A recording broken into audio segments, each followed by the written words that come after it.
भारत में क्रिप्टो से जुड़ा एक ऐसा मामला सामने आया है जिसने लोगों को कंफ्यूज कर दिया कि आखिर असली दोषी है कौन।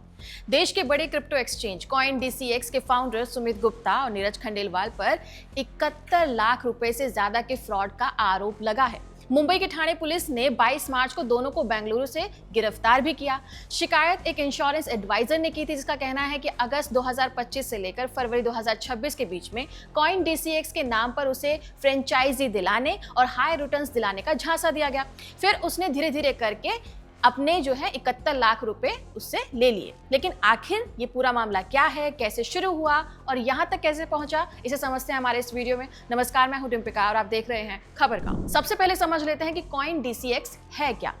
CoinDCX एक क्रिप्टो बाइंग सेलिंग वाला ऐप है, या यूं कहे कि प्लेटफॉर्म है जहां लोग बिटकॉइंस, इथेरियम जैसे क्रिप्टो करेंसीज को खरीदते और बेचते हैं। जैसे शेयर खरीदने के लिए स्टॉक मार्केट होता है, वैसे ही क्रिप्टो खरीदने और बेचने के लिए ऐसे प्लेटफॉर्म्स होते हैं जिन्हें क्रिप्टो एक्सचेंज कहा जाता है। CoinDCX भी इसी तरीके का एक प्लेटफॉर्म है जो कि बायर्स और सेलर्स को आपस में जोड़ता है और ट्रांजैक्शंस कराने का काम करता है। इस कंपनी को सुमित गुप्ता और नीरज खंडेलवाल ने 2018 में मिलकर शुरू किया था, वो भी तब जब भारत में क्रिप्टो नया नया आया था और लोगों को ठीक से पता भी नहीं था कि क्रिप्टो लीगल है या नहीं। इसलिए CoinDCX को भारत के बड़े क्रिप्टो प्लेटफॉर्म्स में से एक गिना जाता है।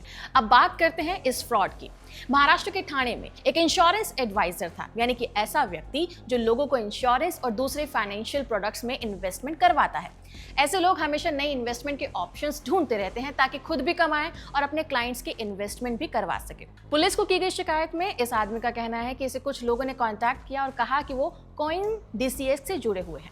इसके बाद दो चीजों का ऑफर भी दिया गया। एक ये कि क्रिप्टो इन्वेस्टमेंट प्लान में उसको 10 से 12% का रिटर्न मिल सकता है, और दूसरा ये कि CoinDCX की फ्रेंचाइजी लेने का उसको मौका मिलेगा।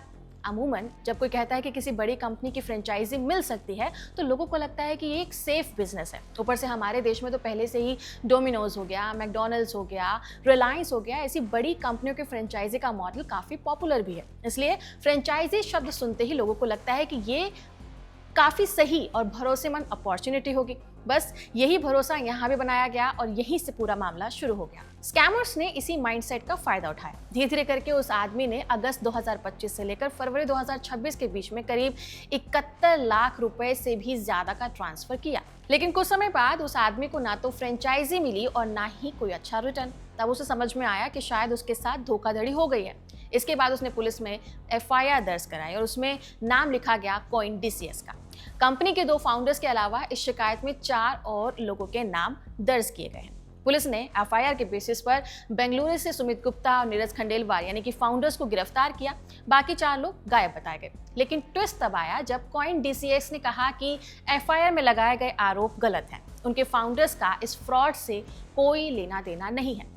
कंपनी का कहना है कि असल में एक इम्पर्सोनेशन स्कैम है, यानी कि ऐसा स्कैम जब कोई और व्यक्ति किसी बड़े आदमी या बड़ी कंपनी के नाम पर अपनी पहचान बदलकर लोगों को ठगता है। जैसे कई बार आपने देखा होगा कि व्हाट्सएप पर कोई खुद को बैंक मैनेजर बताकर OTP मांग लेता है, वैसे ही यहाँ भी कुछ लोग CoinDCX या उसके फाउंडर्स बनकर लोगों से पैसा ले रहे थे। कंपनी ने यह भी बताया कि उनके नाम का गलत इस्तेमाल काफी लंबे समय से हो रहा है। उनके नाम से फेक वेबसाइट्स हैं, फेक ऐप है, फेक ईमेल ID और फेक व्हाट्सएप नंबर तक बनाए गए हैं। मामला चल ही रहा था कि अचानक एक नया मोड़ आ गया। शिकायत करने वाले ने, यानी कि वही इंश्योरेंस एडवाइजर जिसने पहले FIR की थी, उसने CoinDCX के फाउंडर्स के अरेस्ट होने के 2 दिन बाद कोर्ट में हलफनामा यानी कि एफिडेविट सबमिट किया। इसमें उसने साफ लिखा कि FIR में नामजद कुल 6 आरोपियों में से एक से उसने अपना पूरा पैसा वापस ले लिया है और अब उसे पैसे या फिर इस मामले से कोई शिकायत नहीं है।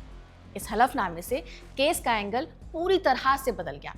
इससे ये तो नहीं पता चला कि फाउंडर्स दोषी हैं या नहीं, लेकिन फाउंडर्स ने इसके बेसिस पर बेल अप्लाई की है, जिस पर कोर्ट की तरफ से 25 मार्च को फैसला आना बाकी है। तो अब सवाल उठ रहा है कि असली दोषी कौन है। फिलहाल इसका जवाब अभी हमारे पास नहीं है, ना ही पुलिस के पास है। इस पर ऑफिशियल इन्वेस्टिगेशन चल रही है। इस खबर पर आने वाली सभी अपडेट को आपके साथ शेयर जरूर किया जाएगा। तब तक आप बने रहिए खबरगांव के साथ। नमस्कार।